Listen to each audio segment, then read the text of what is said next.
നമ്മൾ വേറെ ഹീറോയിനൊക്കെ കെട്ടിപ്പിടിച്ച് ഇതൊക്കെ ആവുന്ന സമയത്ത് പുള്ളിക്കാരത്തി അമ്മയോട് വലിയ ഇഷ്ടമൊന്നുമില്ല അങ്ങനെയൊക്കെയുള്ള പരിപാടിയാണ്. മലയാളത്തിന്റെ എക്കാലത്തെയും super hit commercial hit combo ആണ് ദിലീപ് കാവ്യ മാധവൻ. എന്തെങ്കിലും നമുക്ക് പെട്ടെന്ന് സ്ക്രീനിൽ കാണാൻ പറ്റുമോ എന്നാണ് ഞങ്ങളുടെ 90s കിഡ്സിന്റെ ചോദ്യം. അതുപോലത്തെ വേഷം അങ്ങനെ വന്നു കഴിഞ്ഞാൽ കുറെ ആൾക്കാർ വന്നിട്ട് അങ്ങനെ ഒരു സംഭവം വേണമെന്ന് പറഞ്ഞു കഴിഞ്ഞാൽ ചിലപ്പോ നന്നായി. വെള്ളത്തിലെടുത്ത് മുക്കി പൊക്കി കഴിച്ചിട്ട് ഞാൻ തലക്കടിക്കണ്ട്. ഈ പുള്ളി അത് കൺട്രോൾ ചെയ്യണ്ടേ. പുള്ളി ചത്ത മരി എന്നിട്ട് എന്റെ തലക്കൊരടിയിട്ട് ഞാൻ നക്ഷത്രടിയിട്ട് ഞാൻ എവിടെ നിൽക്കണതായി പോയി. അപ്പൊ എന്തൊരു തലയടോ ഇത്. കുറെ നേരം ഞാൻ എന്തിലാണ് ഞാൻ ആരാണെന്നൊന്നും എനിക്ക് മനസ്സിലാവാത്തൊരവസ്ഥയിലെത്തി ആ ഒരു അടിക്ക്. പിന്നെ ലാലേട്ട് ഭയങ്കരമായിട്ട് സപ്പോർട്ട് ചെയ്യുമായിരുന്നു. അപ്പൊ ആ ഒരു ഗിവ് ആൻഡ് ചില സമയത്ത് ഇവിടെ ഭയങ്കര വലിയ സ്റ്റെപ്പ് ഒന്നും മര്യാദക്ക് ചെയ്യണ്ടാട്ടാ, ഇപ്പന്മാര് കൂടുതൽ തരും കേട്ടോ. ഞാൻ ഭയങ്കര റൊമാൻറ്റിക് ആണ്. അത് മീശൊന്നും വെക്കാത്തതാ, കാരണം പ്രായം പിടിക്കും. 2 ദിവസം ഷേവ് ഫുൾ അറിയണം. അതും പറയരുത്, ഇതിന് വരും. എങ്ങനെയാ ഈ ഗേൾസ് ഫോളോയിങ്ങിനെയൊക്കെ ഇപ്പോഴും എങ്ങനെ ഗേൾസ് ഫോളോയിങ് ഉണ്ടോ? പോലെ അതുപോലെ അവരുടെ അച്ഛന്മാരൊക്കെ ഫോളോ ചെയ്ത റിഹേഴ്സൽ ചെയ്യാനുള്ള ഒരു മനസ്സ് ആർക്കായിരുന്നു? ദിലീപ് ഏട്ടായിരുന്നു, ലാൽ സാറിനായിരുന്നു? ഒന്നും കൂടുതലായിട്ട് തമ്മിൽ തെറ്റിച്ച് എന്തെങ്കിലും വിഷയം ഉണ്ടാക്കാനാട്ടോ. വിനീത് ശ്രീനിവാസൻ, ധ്യാൻ ശ്രീനിവാസൻ ഒരു കോംബോ. ഇവര് രണ്ടുപേരും നേർക്ക് വന്ന് പരസ്പരം ട്രോളുന്ന ഒരു പോയിന്റ് ഉണ്ട്. അത് മിസ് ചെയ്യാതെ കാണണം. ഒരു ധ്യാനിന്റെ ഒരു കിടിലൻ പീസ് ഓഫ് ലൈവ് ഡെലിവറി ഉണ്ട്, ഡയലോഗ്സിന്റെ. ഭയങ്കര കൈയടിയായിരുന്നു. My life my rules. ബാക്കി ഞാൻ പറയുന്നില്ല. ഞാനത് ഡബിങ്ങിന്റെ സമയത്താണ് അത് കാണുന്നത്. ഞാൻ ചിരിച്ച് ഇവർ രണ്ടുപേരും എന്നിട്ട് ഞാൻ മീൻസ് ഇവർ രണ്ടുപേരും വളരെ സീരിയസ് ആയിട്ടാണ് അറ്റാക്ക് ചെയ്തോണ്ടിരിക്കണേ. ഞാൻ ഇവരൊക്കെ പിടിച്ചു മാറ്റണു. ഞാൻ നിങ്ങൾ ആരും ചിരിച്ചില്ലേ? കാരണം അത് ഞാൻ ഇപ്പൊ കാണുമ്പോഴേ എനിക്ക് ഏറ്റവും ഇൻട്രസ്റ്റിംഗ് ആയിട്ട് എടുത്ത് പറയണതിൽ ഒരു സീനാണ്. ഈ റോള് ദിലീപേട്ടന്റെ വല്ല ചോയ്സ് ആയിരുന്നു? റിയാസ് ഭായ് തന്നെ വരണം? കാരണം അല്ല ദിലീപ് നമ്മൾ ഈ പറഞ്ഞ പോലെ തന്നെ അവിടെ അങ്ങനത്തെ ഒരു ക്യാരക്ടർ വരണം എന്നുണ്ടായിരുന്നു. അതായത് ഈ ഭൂമിയിൽ ഇല്ലാത്ത രീതിയിലുള്ള ഒരാള്.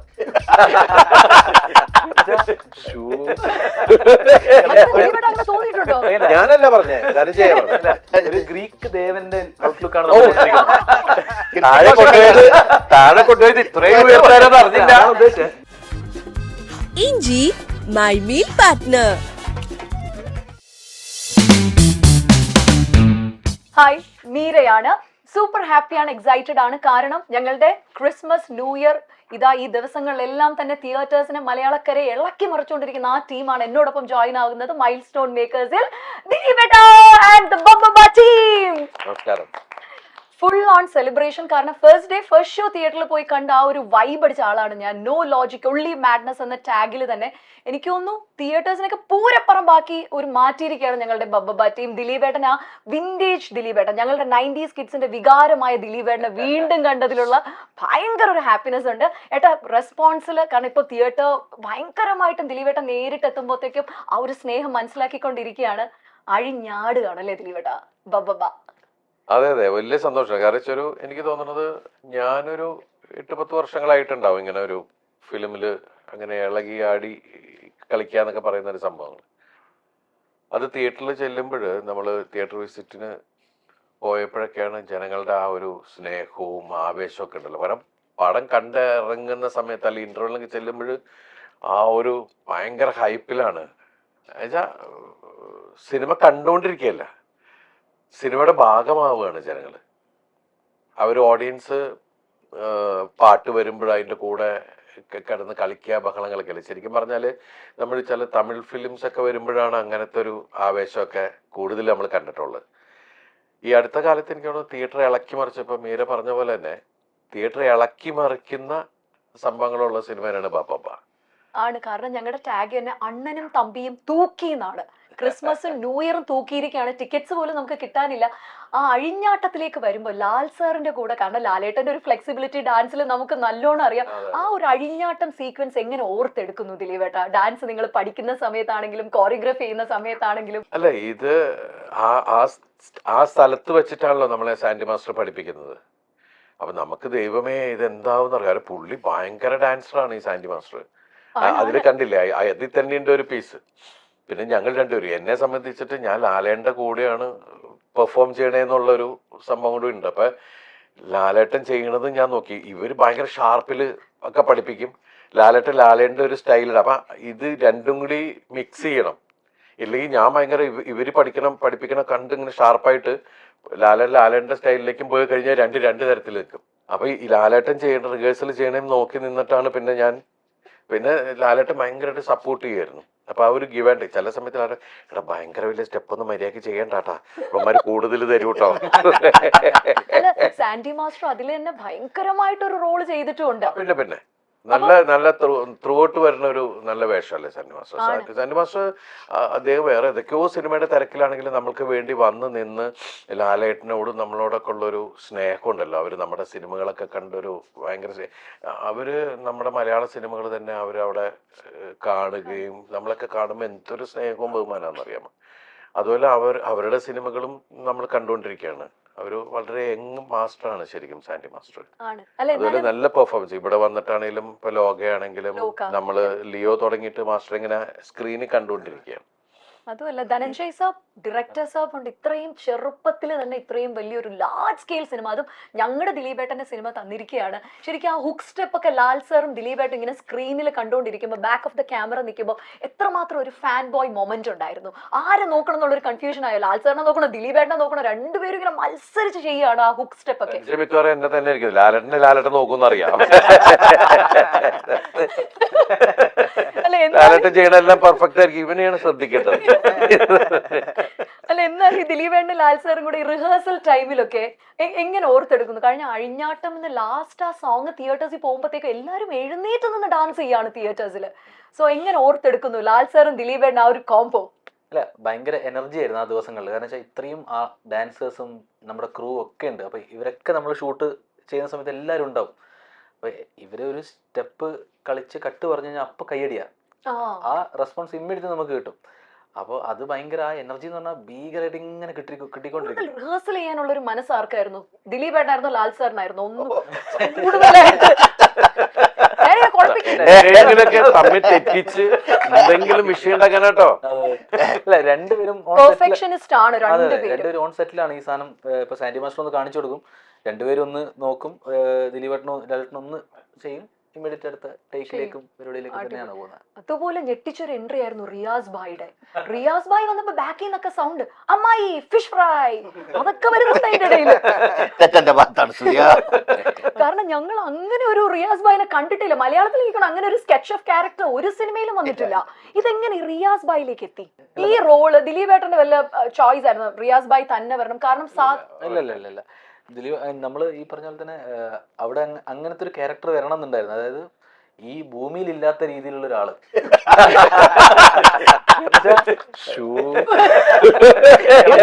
അങ്ങനെ തോന്നിയിട്ടുണ്ടോ?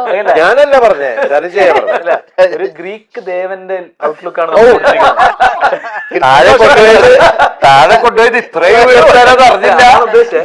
അല്ല, ഇപ്പം തന്നെ നമ്മൾ ഇവിടെ ഇരിക്കുമ്പോഴത്തേക്കും റിയാസ് ഭായിയുടെ കോസ്റ്റ്യൂം ഉണ്ടോ? ദിലീപേട്ട ശ്രദ്ധിച്ചോ? ഒരു വെറൈറ്റി ഉണ്ട്, ഒരു യുണീക്നെസ് ഉണ്ട്. അല്ല, ദിലീപേട്ട ശ്രദ്ധിച്ചില്ലേ? ഇവിടെ ഇരിക്കുന്ന ആരെയും പോലെയല്ലേ ഒരു ശ്രദ്ധ. എങ്ങനെയാ ഈ ഗേൾസ് ഫോളോയിങ്ങിനെയൊക്കെ ഇപ്പോഴും എങ്ങനെ മാനേജ് ഉണ്ടോ പോലെട്ടാ? ഉണ്ടാവട്ടെ. അതുപോലെ അവരുടെ അച്ഛന്മാരൊക്കെ ഫോളോ ചെയ്തിട്ടുണ്ട്. അല്ലേട്ടാ, ഒരുപാട് ഈ സിനിമ കഴിഞ്ഞപ്പോഴത്തേക്ക് എനിക്കറിയാം ഇൻസ്റ്റാഗ്രാമിലായാലും ഒരുപാട് ലേഡീസിന്റെ മെസ്സേജസ് ഒക്കെ വരുന്നുണ്ട്. ഇത് ആരാണ് ഹാൻഡിൽ ചെയ്യുന്നേട്ടാ? ഞാൻ തന്നെ. വേറെ ആർക്കും കൊടുക്കൂല.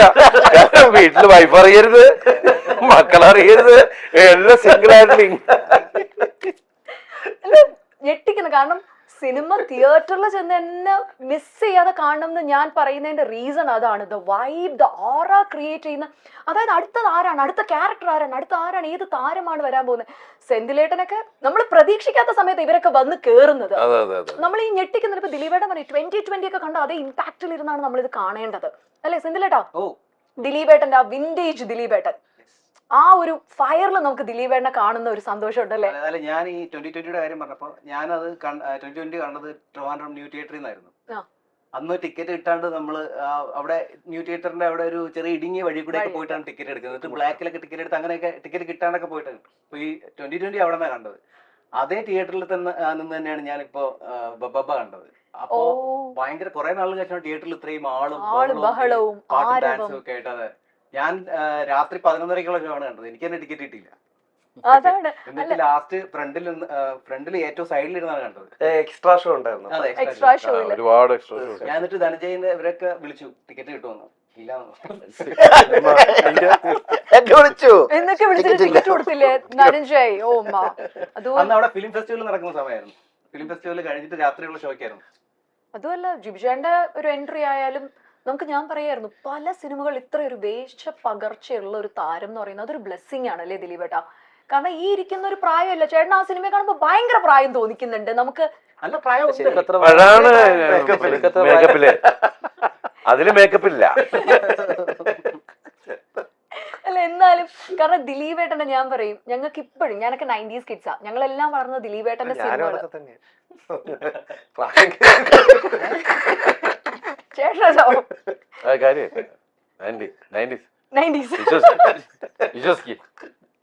ഓക്കെ. അല്ല എന്നാലും കേട്ടോ ദിലീപേട്ടനൊക്കെ ഈ ലൈവായിട്ട് സ്പോണ്ടേനിയസ് ആയിട്ട് ഈ ഇങ്ങനെ ഷൂട്ടിംഗ് കാണുമ്പോഴത്തേക്കും ഉള്ള ഒരു ഫീൽ ഇല്ലേ, അതെങ്ങനെയാണ് കേട്ടോ പറയാൻ? എനിക്ക് ഏറ്റവും രസകരമായിട്ട് തോന്നിയിട്ടുള്ള കാര്യം കൂടെ നിന്ന് കാണുക എന്നുള്ളത്. ലൈവ് ഇപ്പൊ ഈ ഞാനൊക്കെ മീൻസ് നമ്മൾ സിനിമ കണ്ട് ഈ മനസ്സിലാക്കി തുടങ്ങുന്ന സമയം തൊട്ട് അപ്പോഴേ തന്നെ നമ്മൾ രസിപ്പിച്ചുകൊണ്ടിരിക്കുന്ന ഒരു എന്താണ് നമ്മളെ ഏറ്റവും ഈ പറഞ്ഞ ഒരു അയൽവക്കം ഒരു ചേട്ടൻ ഫീൽ ഉണ്ടല്ലോ എപ്പോഴും അന്ന് മുതലേ നമുക്ക് കിട്ടിയിട്ടുള്ള ഒരാളാണ്.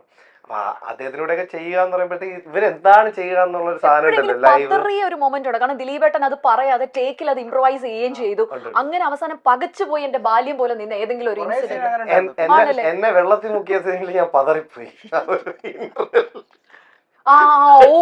ഇന്റർവെല്ലില് നല്ല എന്താ അറിയോ വേണ്ട പറഞ്ഞപ്പോഴാ വേണ്ട വേണ്ട വെള്ളത്തിലെടുത്ത് മുക്കി പൊക്കി കഴിഞ്ഞിട്ട് ഞാൻ തലക്കടിക്കുന്നുണ്ട്.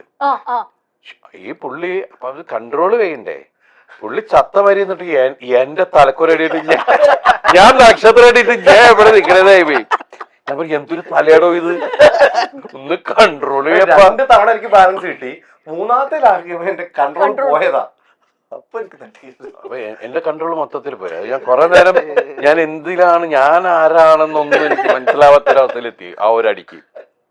അപ്പൊ ചേട്ടൻ തന്നെ പറഞ്ഞു ഒരു ടേക്ക് കൂടെ പോകണം. അപ്പൊ എനിക്ക് മനസ്സിലായി അടുത്ത പണിതാ വരുന്നുണ്ട്.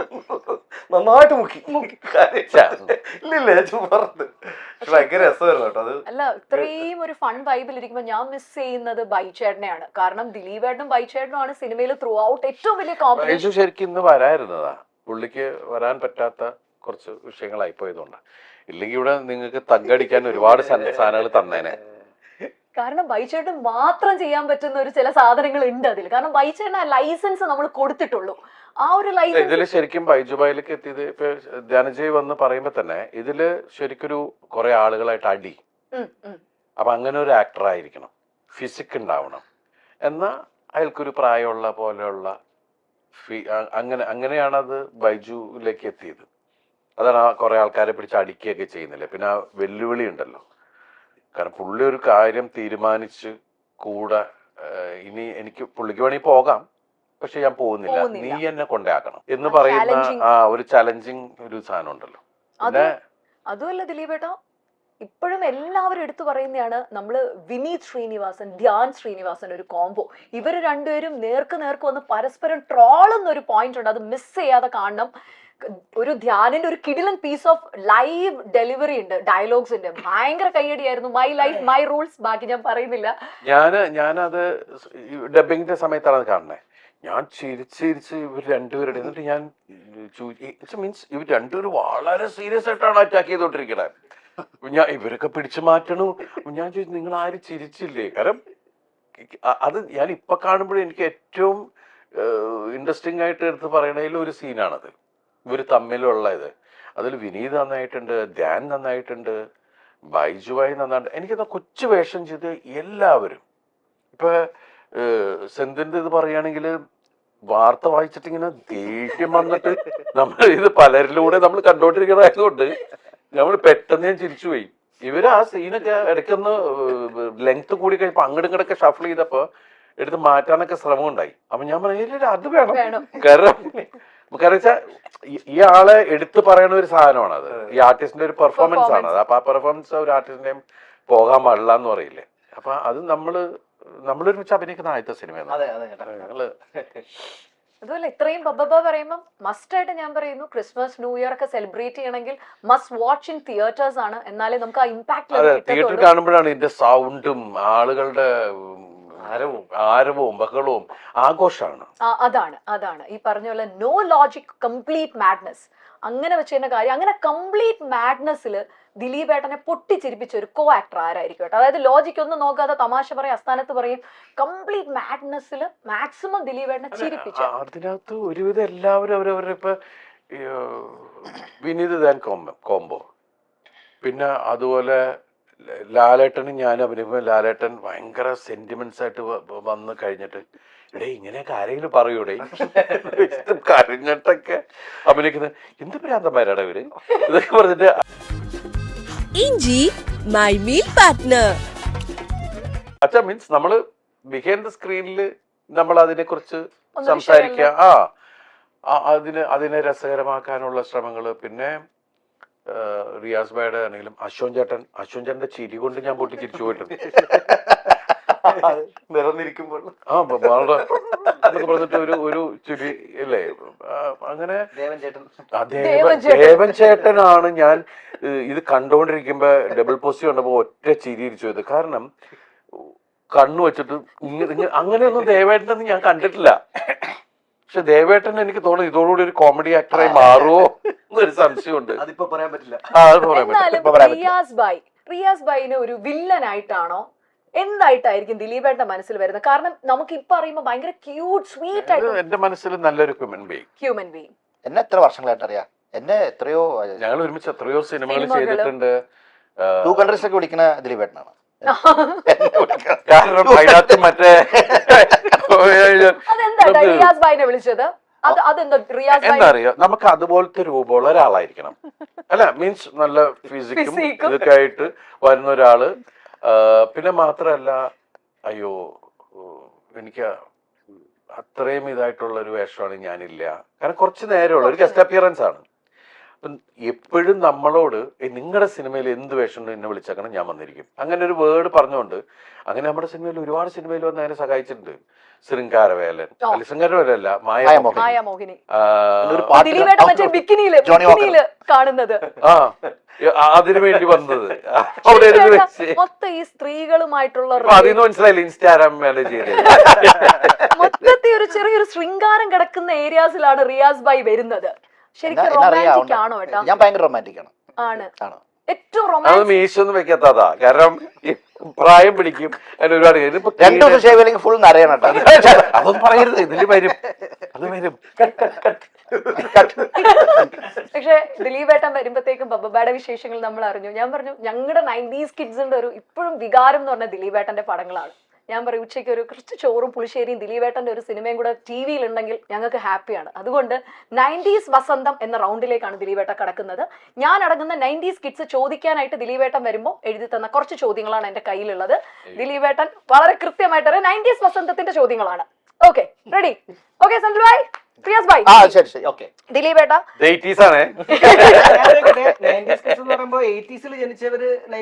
അല്ല 90s തുടക്കത്തിൽ ജനിച്ചേട്ടാ.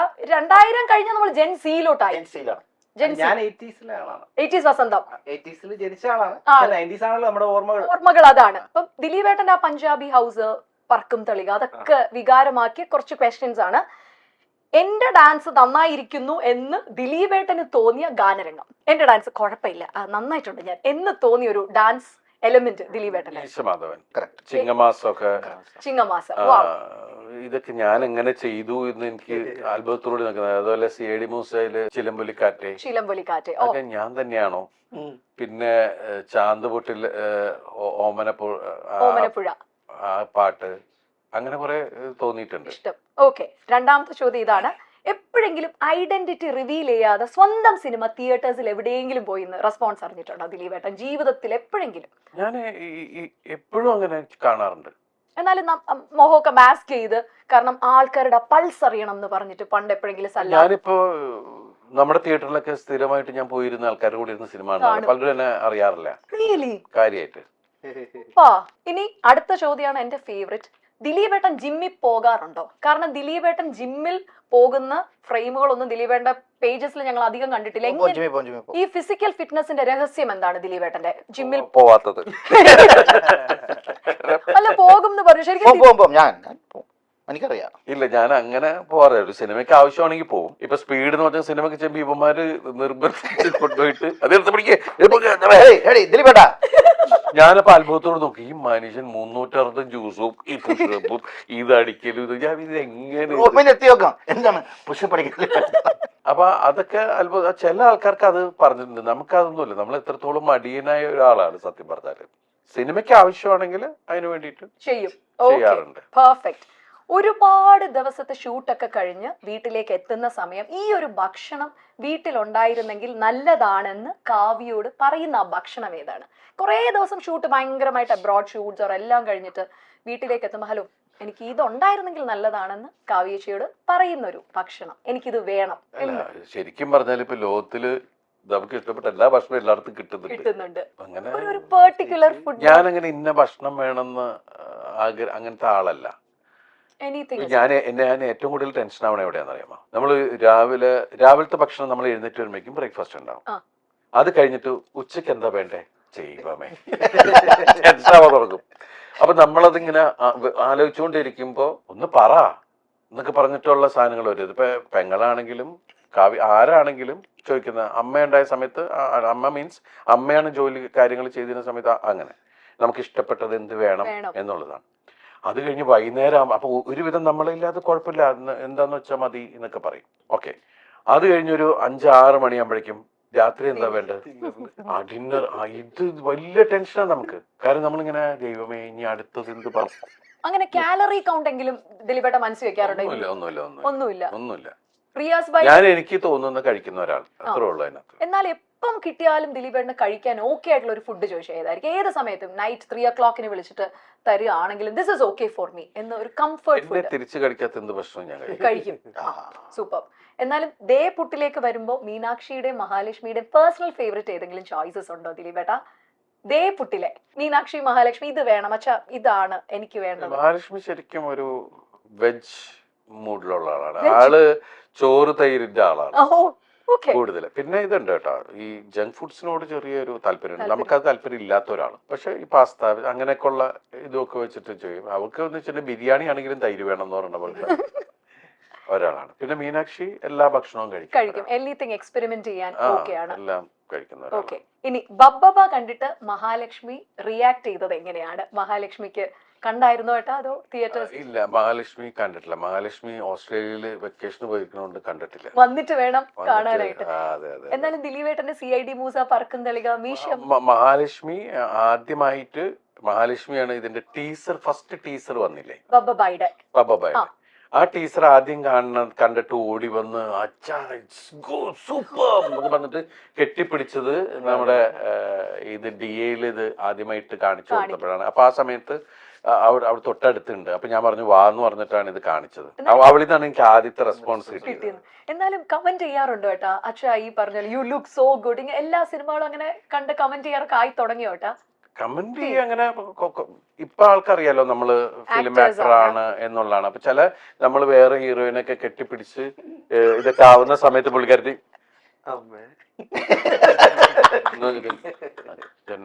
അമ്മയോട് വലിയ ഇഷ്ടമൊന്നുമില്ല അങ്ങനെയൊക്കെ ഉള്ള പരിപാടികൾ അതൊക്കെ ഉണ്ട്.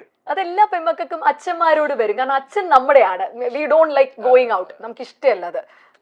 പിന്നെ അടുത്ത ചോദ്യം ഇതാണ് ദിലീപേട്ട, വേറൊന്നും അല്ല, മലയാളത്തിന്റെ എക്കാലത്തെയും super hit commercial hit combo ആണ് ദിലീപ് കാവ്യ മാധവൻ. എന്നെങ്കിലും നമുക്ക് പെട്ടെന്ന് സ്ക്രീനിൽ കാണാൻ പറ്റുമോ എന്നാണ് ഞങ്ങളുടെ 90s കിഡ്സിന്റെ ചോദ്യം. അതുപോലത്തെ വേഷം അങ്ങനെ വന്നു കഴിഞ്ഞാൽ കുറെ ആൾക്കാർ വന്നിട്ട് അങ്ങനെ ഒരു സംഭവം വേണമെന്ന് പറഞ്ഞു കഴിഞ്ഞാൽ ചിലപ്പോ definitely. Wow, super. CID Moosa or Runway? First നമുക്ക് ഏതിന്റെ ഒരു സെക്കൻഡ് ഹാഫ് എക്സ്പെക്ട് ചെയ്യാനായിട്ട്? റൺവേയുടെയും CID മൂസയുടെയും ചർച്ചകൾ നടക്കുന്നുണ്ട്. ഇത് അതിന്റെ മേളിൽ വന്നാൽ മാത്രമല്ലേ നമുക്ക് പോയി പിടിക്കാൻ പറ്റുള്ളൂ. പിന്നെ ബാക്കിയെല്ലാം ഫേറ്റ് ആണ്, നമുക്കറിയില്ല. ഓ സൂപ്പർ സൂപ്പർ സൂപ്പർ. ഇത്രയാണ് ഞങ്ങൾക്ക് 90s കിഡ്സിന്റെ ഒരു കാര്യം. പിന്നെ ഇത്രയും പറയുമ്പോഴൊരു വലിയ ഓൺട്രപ്രണർ ആണ്. നമുക്കറിയാം ദേപുട്ട് പോലുള്ള വലിയൊരു ബിസിനസ് സാമ്രാജ്യത്തിന്റെ ഉടമസ്ഥൊക്കെ ഉള്ള ഒരാളാണ് ഞങ്ങളുടെ ദിലീപേട്ടൻ. മണി മാനേജ്മെന്റിനെ പറ്റി ഒരു പീസ് ഓഫ് അഡ്വൈസ് ഞങ്ങളുടെ ഒരു ജനറേഷന് തരാൻ പറഞ്ഞ എന്തായിരിക്കും ദിലീപേട്ടന്റെ? മണി മാനേജ്മെന്റ് അല്ലെങ്കിൽ നിങ്ങൾ ഇങ്ങനെ ഇൻവെസ്റ്റ് ചെയ്യുന്ന ബെറ്റർ ആണ്? Anything how you manage the money മാനേജ്മെന്റിനെ പറ്റി? ഞങ്ങൾ കാരണം ഒരു മണി മാനേജ്മെന്റ് ഇല്ലാത്ത ടീമാണ് ഞങ്ങൾ. ഞാനും നല്ല അതെ. ചോദ്യം കേട്ടത്. നമ്മളെല്ലാരും അതെ. നല്ല ചോദ്യം കേട്ടോ. അല്ല, നല്ല ദിലീപ് ചോദ്യമാണ്. നല്ല ചോദ്യമാണ്. നമ്മള് സമാധാനത്തില് നമ്മള് ഉള്ളത് കിട്ടി, അത് വല്ല മ്യൂച്വൽ ഫണ്ടിൽ കിട്ടുക, മര്യാദയ്ക്ക് മിണ്ടായിരിക്കുക. ഓക്കേ, അത് മതി. അല്ല, ദിലീപേട്ടൻ ഭയങ്കരമായിട്ട് ഞാൻ പറയും പ്ലാൻ ചെയ്ത് ദിലീപേട്ടനെ നമ്മളൊക്കെ ഞാൻ ഒരു പ്ലാനിങ് ഇല്ലാണ്ട് പോകുന്ന ഒരാളാണ് റിയലി കാര്യമായിട്ട്. ആണോ? ഞാൻ ദൈവത്തിൽ മാത്രം വിശ്വസിച്ചു പോകുന്ന ഒരാളാണ്. ഓ, എനിക്ക് 110% I M trusting in God the almighty. പക്ഷെ ഇത്രയും സക്സസ് വരുന്നതേട്ടാ ഏറ്റവും നമ്മൾ പറയും നന്മ ചെയ്യുന്നവരിലേക്ക് ആ സക്സസ് ഇങ്ങനെ ദൈവം കൊണ്ടുവന്നോണ്ടേ ഇരിക്കുന്നത്.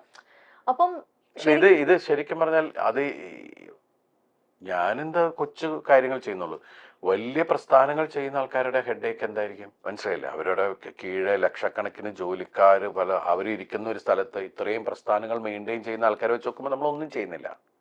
പക്ഷെ ഈ ഒന്നും ചെയ്യാത്ത നമുക്ക് തന്നെ ഇരിക്കപ്പുറതിയില്ല എന്ന് പറയുന്ന ഒരു അവസ്ഥയുണ്ട്. അപ്പൊ മറ്റുള്ളവരുടെ കാര്യം ആലോചിക്കുമ്പോഴാണ് ഞാൻ ശാന്തനായിട്ട് ഇരിക്കുന്നത്. എന്നേക്കാൾ എത്ര പ്രശ്നങ്ങൾ അവർക്ക് ഉണ്ടാവും എന്ന് ആലോചിക്കുമ്പോൾ നമ്മൾ കൂളാവും. ബെറ്റർ എന്താണെന്ന് വെച്ചാൽ ചില ആൾക്കാർ പറയില്ലേ, നമ്മൾ വല്ല ഇതൊക്കെ ഉണ്ടെങ്കിൽ വല്ല കെട്ടിടം പണിയുക എന്നിട്ട് വാടകയ്ക്ക് കൊടുക്കാന്നൊക്കെ പറയും. നമുക്ക് അതുപോലും ചെയ്യാൻ പറ്റൂല. ഈ വാടകയ്ക്ക് കൊടുത്തു കഴിഞ്ഞാൽ അവൻ കുറച്ച് ദിവസം കഴിയുമ്പോൾ ഇറങ്ങൂല. അവൻ പിന്നെ അത് കേസാവും. കേസായി പ്രശ്നമായി കഴിയുമ്പോൾ നമ്മളത് ചെന്ന് കഴിയുമ്പോൾ നിങ്ങൾക്ക് എത്ര വീടുണ്ട് എന്ന് ചോദിച്ചു കഴിഞ്ഞാൽ നമുക്ക് ഇത്ര, അയാൾക്ക് വീടില്ലാത്ത ആളല്ലേ, അത് പിന്നെ അത് അങ്ങനെ പോവാ. പിന്നെ സ്ഥലം ഇറങ്ങിയാൽ പിന്നെ അത് കേസ് പ്രശ്നം. എന്തിനാണ് ഈ പ്രശ്നം എന്ന് വിചാരിച്ച് നമ്മൾ മിണ്ടാതിരിക്കും. ഇതാണ്. അപ്പൊ സത്യം പറഞ്ഞാൽ നമുക്ക് ജീവിക്കാൻ ഒരു വളവ് ഞാൻ പഠിച്ചത് ശാന്തമായിട്ട് ഇങ്ങനെയൊക്കെ ജീവിക്കുക, പോകുക എന്നുള്ളതാണ് ഏറ്റവും നല്ലത് അല്ലേ. അങ്ങനെ മര്യാദക്ക് പോവാ. എന്നാൽ റിയാസ് ബായിയോട് നമ്മൾ ചെയ്യുന്നൊക്കെ ഈ ആഗ്രഹത്തിന്റെ പുറത്താട്ടോ. ഇത് ഈ കമ്മിങ് ജനറേഷൻ ഇതിനൊക്കെ എങ്ങനെ ഹാൻഡിൽ ചെയ്യുന്നു ഒന്നും നമുക്ക് അറിഞ്ഞൂടാ. അതൊരു ലെക്കാണ്. മക്കള് നന്നായി നോക്കണം, മക്കളുടെ മക്കള് നന്നായി നോക്കണം എന്നൊക്കെ പറഞ്ഞല്ലേ, അതൊക്കെ ആണ്. ചില സ്ഥലത്ത് ചില ഫാമിലീസിൽ മാത്രം കിട്ടുന്ന ഭാഗ്യങ്ങളാണ് അതെല്ലാം. അപ്പൊ അങ്ങനെയൊക്കെ ഭാഗ്യം കിട്ടട്ടെ എന്നുള്ളതാണ്. അല്ല, എന്നാലും റിയാസ് ബായിക്ക് മുന്നോട്ട് പോകുമ്പോൾ ഏറ്റവും കൂടുതൽ റിയാസ് ബായ് ഒരു ദിവസത്തിന്റെ സമയം മാറ്റി വെക്കുന്ന എന്തിനായിരിക്കും? ലെഷർ ഡേയ്സിൽ ഷൂട്ടില്ല, ചെക്ക് ചെയ്യാൻ, മസിൽ വെട്ടിക്കാൻ. അല്ലട്ടോ, ഇവർ പറയുന്നതിൽ അപ്പൊ എന്തോ കാര്യമുണ്ട്. ഭയങ്കരമായിട്ടുള്ള ലേഡീസ് ഫോളോയിങ് എവിടെ കയറുന്നുണ്ട്. അങ്ങനെ മറക്കാനാവാത്ത ഒരു ആരാധികയുടെ ഒരു ഇത് പറയാം, ഒരു ഇന്ററാക്ഷൻ പറയാൻ പറ്റും കേട്ടാ? സത്യം അങ്ങനെയൊന്നും ഇല്ല. എനിക്ക് ഒരു ലേഡീസ് ഫാൻസും ഇല്ല. ഓ, ചുമ്മാ ചുമ്മാ. അതായത് ഈ ചോരയിൽ എന്താണ് വൈഫിന്റെ മുഖം തെളിഞ്ഞു വന്നത് അപ്പൊ പെട്ടത്. ഉമാറിയാസ് ഏറ്റവും ലേഡീസ് ഏറ്റവും കൂടുതൽ ഫാൻ ഉമാറിയാസ്. എന്നാലും നിരന്തരം വിളിക്കുക, കത്തയക്കുക, അല്ലെങ്കിൽ മെസ്സേജ് അയക്കുക. ഉമ ഒന്നുമില്ല. ആ സത്യം ഉമ. ഇനി കുറച്ചുകൂടി നിർമ്മിച്ച ഊമ പിന്നെ മിണ്ടൂല.